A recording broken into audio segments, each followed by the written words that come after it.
Hello and welcome on back to another Talking Tale video. In today's one, we're going to look at the brand new TMNT The Salmon Adventures issue number 21, and oh boy, this one was a lot of fun. There was one downside to this issue, however, because the main villain of this issue was a snake, and oh boy, I hated this one. So there's a lot of stuff which I love about it, but oh god, I hate the snakes. So yeah, let's get into this one.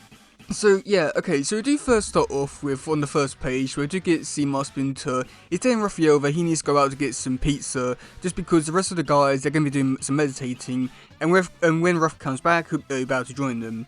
So when Raph goes out and he goes to a pizza shop to get a pizza, but that's when the pizza shop gets robbed by some free like punks and all that kind of stuff, and Raph is able to take them easily out quite easily.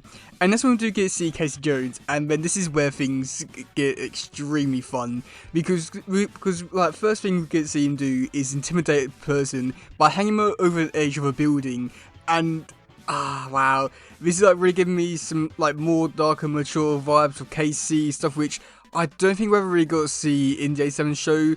But I got a feeling that had they been able to get away with a lot more adult kind of stuff, I feel like this would be kind of stuff which they will do. So it's really great to see just Casey just being so intimidating and all that kind of stuff. And we do get to see the punk. He goes on to reveal a lot of stuff, saying that like there's this person who's like getting the mob involved and telling them to all go out to create a little crime, a little mess, so that like the police will go after them. Is the main guy, and that's when we do get to see Raph. He's all like thinking about like what to do next, because the telecom is out of battery, so he doesn't know what to do next. And that's when we do get to see Casey. He actually removes his mask and actually starts to talk to Raph, and it's something which I did quite enjoy quite a bit, because they did leave it open to the imagination of like what Casey's face actually looks like. And I do like how they were like playing it to like just 7 terms of like, no get to see his face. I know like we did get to see a toy version of Casey's face a while back from NECA, but I like how they're like keeping it very vague of what he actually looks like. And even Raph is like really confused because he thought that Casey was like 35, so I'm guessing that in this version Casey's a lot older, which, why is he out there doing all this kind of stuff? Which I have no idea why.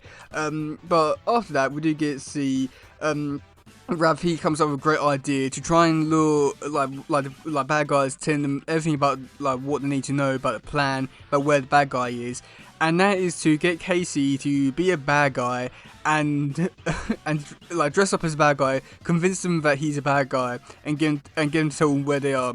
And Casey agrees to this because he thinks that he's a really good actor, because he did a outstanding performance of Humpty Dumpty.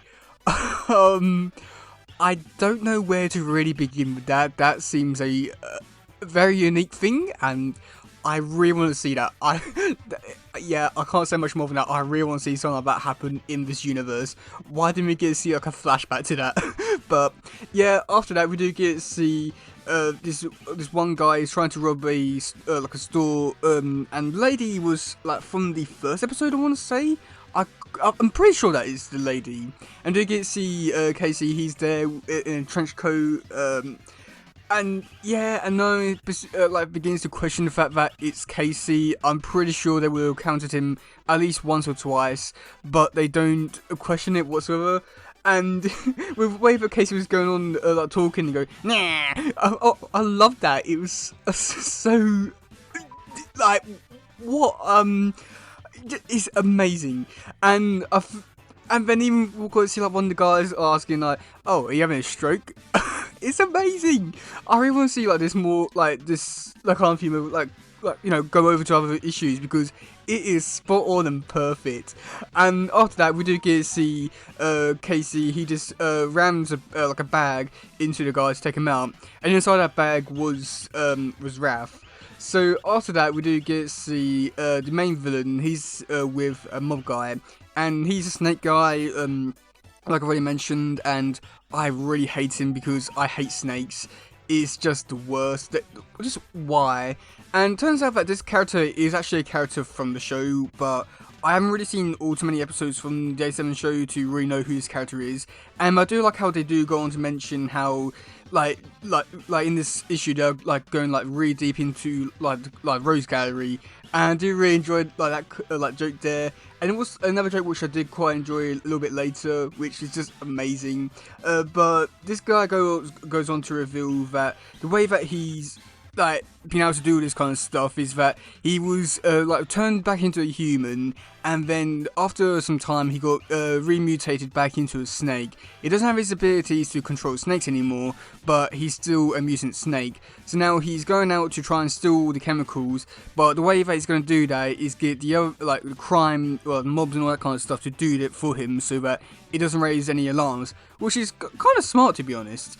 But I mean, I don't know if it all works sort of in a way, but I won't lie, like fair play to the man, it is like quite smart.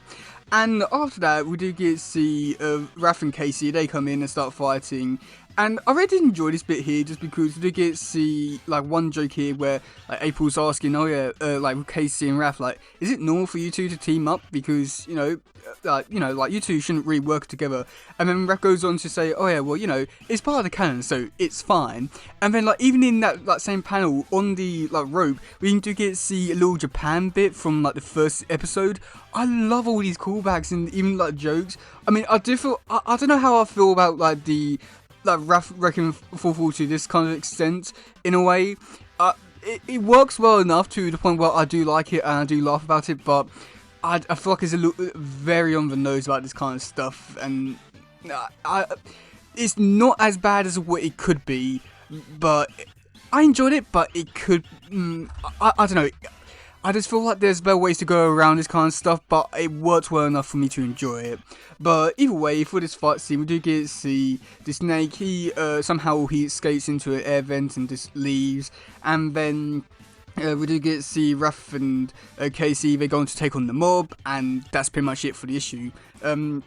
So yeah, I have to say that overall for this issue, it was a really great and fun issue. Just a lot of fun stuff happening in this one. Love all the jokes, the callbacks to other characters in this show, other references to other versions of Turtles. It was just amazing, and I'd definitely like to see a lot more of this kind of stuff like really like take place in like other issues with all the amazing jokes. I mean, I really did enjoy the one about like Casey having a stroke. I thought that was really great and amazing. Would like that kind of like humor to like carry over to like other issues where I would make fun of the 87 stuff without it feeling out of place. I feel like this issue did a really great job of just catching everything great about like this version of Casey and Raph, and like show potential that there is a lot of stuff you can do with this version of Raph and Casey and with this universe. There's a lot of potential with it, and I'm really curious to see whether they do take this all next.